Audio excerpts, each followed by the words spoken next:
Is your investment halal?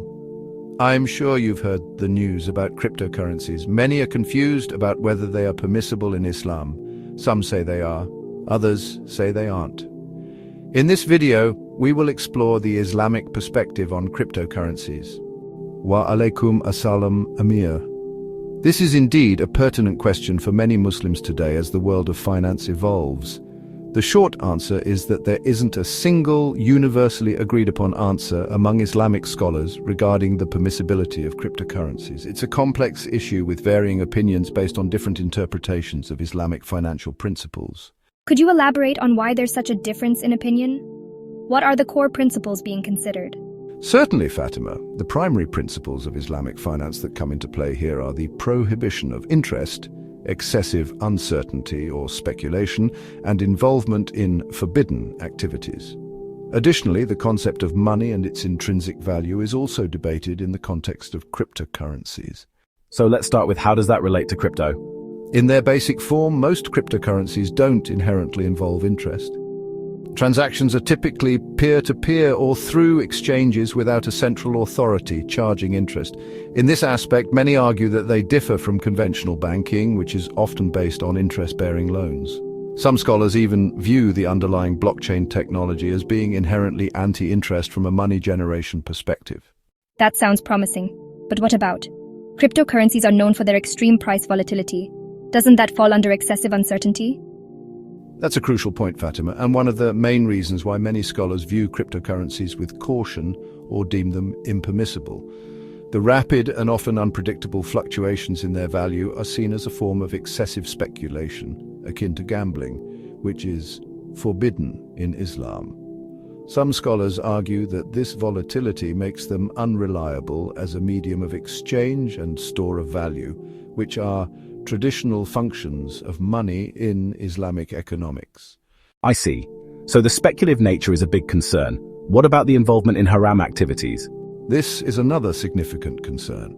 The decentralized and often anonymous nature of some cryptocurrencies raises worries about their potential use in illicit activities such as money laundering, drug trafficking, and funding of other haram endeavors.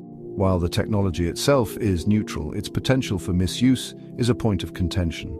Some scholars argue that if a cryptocurrency is primarily used for or facilitates haram activities, then investing in or trading it becomes problematic.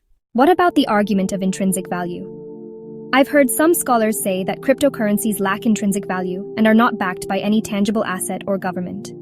That's correct. Traditionally, Islamic finance emphasizes that money should have intrinsic value or be backed by a tangible asset. Cryptocurrencies, being digital and not issued or guaranteed by a central authority, are seen by some as lacking this fundamental quality.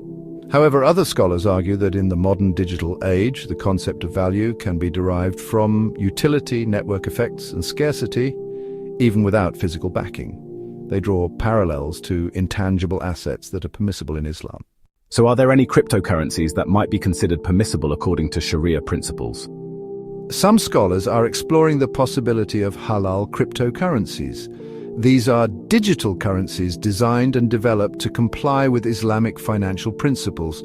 For instance, some are backed by tangible assets like gold or real estate. The key is that these cryptocurrencies aim to avoid and their use should not facilitate activities. They often undergo review and certification by Sharia supervisory boards to ensure compliance. Examples of projects aiming for Sharia compliance include Islamic Coin, ISLM, and others focusing on ethical and sustainable use cases. That's interesting. So, the permissibility might depend on the specific cryptocurrency and its underlying principles and usage? Precisely, Fatima. The intent, usage, and outcomes associated with a particular cryptocurrency are critical. If a cryptocurrency is used for legitimate purposes, adheres to principles of transparency and fairness, and avoids facilitating, some scholars may deem it permissible. Spot trading of cryptocurrencies that have real-world utility and are not linked to prohibited activities is also considered halal by some. What should we as Muslims do then? It seems like a very nuanced issue. As Muslims, it's our responsibility to seek knowledge and be cautious. If you are considering engaging with cryptocurrencies, it's essential to educate yourself, Understand the specific cryptocurrency, its technology, and its intended use.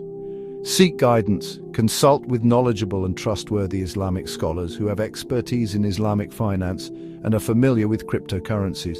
Avoid speculation. Refrain from engaging in excessive speculation or treating cryptocurrencies solely as a means for quick profit due to price volatility.